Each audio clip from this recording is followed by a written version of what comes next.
د امریکایي ځواکونو لخوا د وینزویلا د ولسمشر نیکولاس مادورو له نیول کیدو وروسته ویډیو خپاره شوې چې پکې ښاغلی مادورو له تړلو لاسونو سره د امریکا د نشه یي توکو د کنټرول ادارې په ودانۍ کې حاضر ښودل کیږي.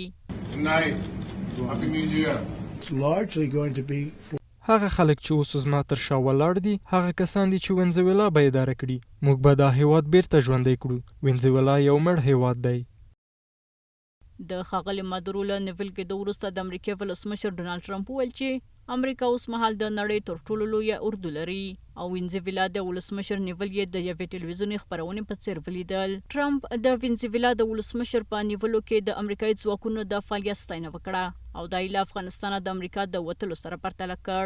ټرمپ د امریکایي رسنیو سره په یو مرکه کې وویل چې کله امریکا له افغانستانه وتله نو پر امریکا ملنډې وهل کېدې، خو اوس د وینزویلا د ولسمشر پر ضد عملیات ملنډې نه دي.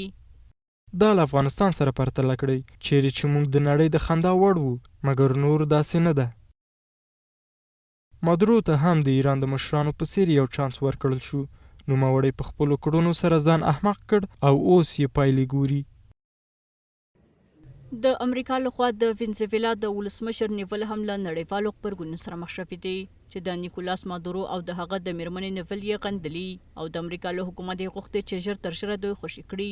د روسیې د بهرنیو چارو وزیر هم د وینزویلا له چارواکو سره ټلیفوني خبرو له لارې د هغه هیواد د خلکو او حکومت لپاره د مسکو د کلک ملاتړ په اړه خبرې کړې دي.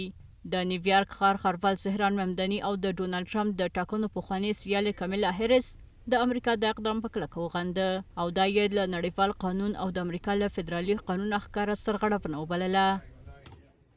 دا اقدام د نیکولاس مادورو د حکومت د بدلولو لپاره یو څرګنده هڅه ده او دا پریکړه به د مستقیم ډول د نیویارک خلکو او په تیره د وینزویلا خلکو باندې چې اوس مهال په نیویارک کې میشت دي اغیزه وکړي.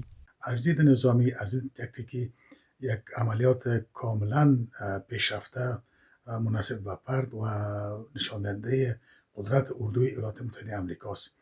اما مشکل در بود حقوقی بود سیاسی آن است. دا په داسې حال کې ده چې د وینزویلا سترې محکمې د نیکولاس مادورو مرستیاله ډیلسي روډریګز د لنډمهاله ولسمشر په توګه ټاکلې ده. په ورته وخت کې د ملګرو ملتونو د امنیت شورا یو بیړنۍ غونډه د روسیې، چین او کولمبیا په غوښتنه د دوشنبې په ورځ په وینزویلا کې ترسره کیږي.